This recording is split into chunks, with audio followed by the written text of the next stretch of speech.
Sorry, kids from the Mexico School District. You still have school today, but you'll have definitely a white ground to look through outside that classroom window. Look at this. 9 inches of snow fell yesterday here in Mexico and other parts of Oswego County, mixed in with the leaves. Look at it. That's fall snow for you, leafy and white. The Doppler on wheels has been out in tornadoes and hurricanes, but lake effect snow in central New York is special enough for them to deploy here.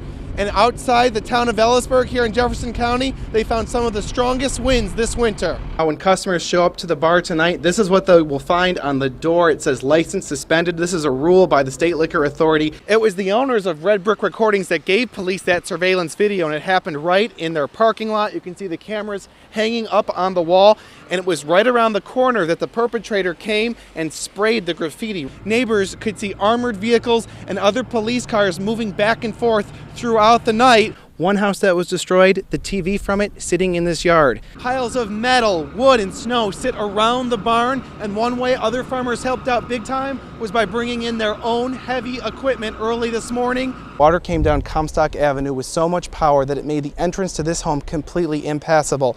So I have an iPhone 6, and in just a few hours, this will be dated, old technology. This is the view we're used to, people standing on the sidewalk watching the parade go by on South Salina Street. But this year, a new perspective. The back of Sky Armory's building faces the street. A bigger version of your living room on Christmas morning. Of course, you have all the presents under the tree. Well, this is that times 10, times 20, times 30. The toys just go on and on. It's incredible, and Olaf from Frozen wants to be given away at some point today. State police say he was shot twice in an open field late this afternoon, just 2 miles from the Canadian border. We have a photo to show you. It's coming from CNN. The bloody David Sweat after his capture. State police say a trooper spotted a suspicious man walking down a road in Constable. We're just learning that he's in stable condition. Senator Chuck Schumer's office confirming to News Channel 9.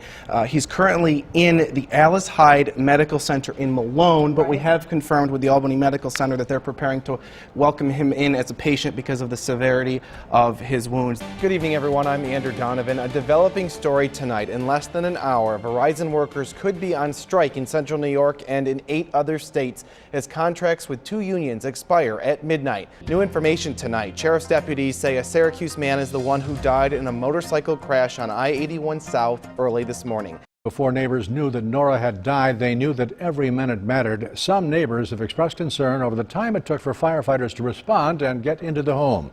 In an interview you'll see only here on 9, News Channel 9's Andrew Donovan tonight talks with the deputy fire chief from Baldwinsville who is defending the call he says he had to make. And they're sounding the floor. So we're going like this, and we're actually making sure we're not going to fall through. The Baldwinsville fire chief showing us what it was like inside the Naylor Circle home yesterday. His deputy making the first attempt to rescue Nora. When I got to the front door, there's no way we were going to get in there. A lot of heat, a lot of flames, heavy black smoke. DeGregorio made the gut-wrenching call to wait for an engine already on its way. As a chief officer, those people are reliant on me making the right decision, and there was no way I was going to sacrifice anybody. The chief says the response time was actually quicker than on a normal day. Because the department hosted an event the night before, firefighters were already in the building. So when they got the call, they were able to jump in the truck and get on the road in less than 3 minutes. Normally, the firefighters sleeping at home or doing something at their job. They have to leave their home or their job, drive to the fire station. Dispatch records show the firefighters were called at 2:31. 3 minutes later, the first chief arrived. 1 minute after that, at 2:35, the engine needed for entry was on the scene. 60 seconds of stress. Meanwhile, the people are telling us, you need to do your job, you need to do your job. This is not TV. We're not infallible. We burn. But for neighbors hoping for a happy ending, the stress of waiting and watching took its toll. I understand that the people are upset. I can understand they're upset. But, you know, we don't deserve the brutal attack we took from the people telling us to do our job. We know our job. We did our job. But no feeling of accomplishment for these firefighters. Just sadness. In Baldwinsville, Andrew Donovan, News Channel 9. Over the duration of the search, thousands of law enforcement officers converged here in northern New York from all across the country and around the state. But it was one state trooper who walked through these doors every day at the Malone Barracks who ended it all. Mr. Sweat was spotted by a New York State Police Sergeant, Sergeant Jay Cook. It was that announcement from Governor Andrew Cuomo that made one state trooper an overnight hero. We couldn't have wrote a better ending to this story. You know, local trooper, worked right out here at the Malone Barracks. Franklin County Sheriff Kevin Mulverhill and his deputies were part of the search for Sweat, and it brought the sheriff back to his roots. I was a trooper for 23 years, and right from here in the Malone area. So a lot of the troopers and the investigators that I had an opportunity to work with were guys and gals that I had worked with, you know, for a number of years. Including a 21-year-old trooper at the time new to the barracks named Jay Cook. I got to watch him break in as a rookie, so to speak, and you know, he's a local guy right from Chattagay, which is about 15 miles up the road. Has worked right here in his backyard most of his career.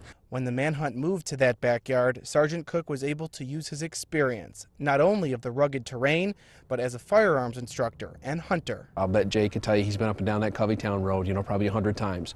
It was the most recent of those 100 times that matter most. If there's anyone that's going to do it, it's going to be Jay, because he's a guy that doesn't back down. Derek Trudell is a pastor in town and knows the Cook family through church and when their children figure skated together. He was one of the ones that was there to help protect the neighbors, and to say, yeah, I knew him or was at least acquainted with him is kind of a neat feeling. A feeling of pride that their hometown hero is now a national name for putting a dangerous killer back in custody. Sergeant Cook is the father of 2 teenage daughters, and tonight he's spending time with them instead of focusing on the search that's consumed his time for the past 3 weeks. In fact, state police are guarding the Cook home tonight because of the family's newfound fame. Reporting in Malone, Andrew Donovan, News Channel 9. So the snow is still melting in parts of central New York. For Syracuse, the earliest measurable snowfall in almost 15 years. Yeah, and in Oswego County, nearly 9 inches early for even the lake effect snow belt. News Channel 9's Andrew Donovan takes us to Mexico, where people woke up to white. It wasn't a snow day, but it was a snowy day for Mexico students like Luke Coral on his way to school. It's a lot for this time of year. Like, I live over in Palermo, and we only got like an inch or 2, and then like we drove over here, and there's just a lot of it. 9 inches in October. So much, so early. Luke still got his summer style. I should probably do my laundry. Yeah, that's the only reason I'm wearing shorts right now, but I'm pretty cold, to be honest. I was shocked because it's before Halloween, and everyone's not expecting snow before Halloween. Did you have to prepare the school day any differently because it's snowing? Yes, it took a lot longer to warm my car up. Had ice on my windows this morning.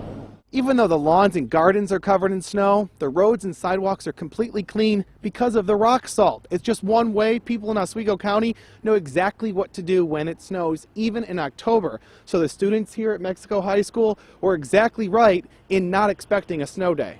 It would be nice, but I don't think with this little snow it's going to cancel. ABC's Rob Marciano is in Mexico, New York, and starts us off this morning. Good morning, Rob.